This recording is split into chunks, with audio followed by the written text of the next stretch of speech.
Ce n'est pas encore officiel, mais une information BFM TV RMC, le 28 juin prochain, Dominique Strauss-Kahn annoncerait sa candidature. Une date qui n'est pas anodine.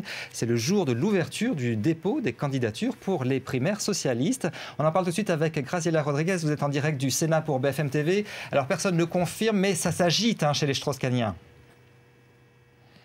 Ah oui, ça s'agite en effet, notamment avec ce déjeuner organisé en ce moment même ici au Sénat autour de Pierre Moscovici. Alors, il refuse de parler de coup d'accélérateur, mais pourtant, on a bel et bien l'impression que ce déjeuner est une vraie opération séduction. 70 élus socialistes, députés, sénateurs doivent y participer. Et l'objectif non affiché, évidemment, de cette réunion, c'est bien sûr de les convaincre de soutenir la probable candidature de Dominique Strauss-Kahn.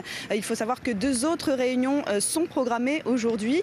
Pas ici au Sénat, mais à l'Assemblée, notamment un petit groupe de fidèles autour de Jean-Christophe Cambadélis ou encore Jean-Marie Le Guen, Jack Lang, qui vont se réunir dans l'après-midi à l'Assemblée, et également Michel Destot, le maire socialiste de Grenoble, qui réunit lui officiellement son cercle de réflexion politique à 19h.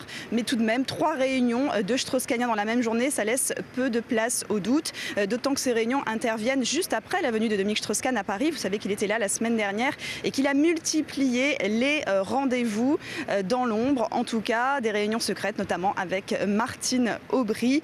Son message, c'est évidemment de montrer bien qu'il est là, qu'il est bien là, qu'il faudra compter sur lui dans les semaines qui viennent. Un message qui semble en tout cas avoir été entendu par Manuel Valls, le député maire d'Évry, qui a d'ores et déjà confirmé qu'il se retirerait de la course aux primaires si Dominique Strauss-Kahn était candidat. Ça va être plus difficile en revanche du côté de François Hollande, qui lui l'a encore répété dimanche. Il est candidat jusqu'au bout. Graziella Rodriguez avec Florence Ussini en direct du Sénat.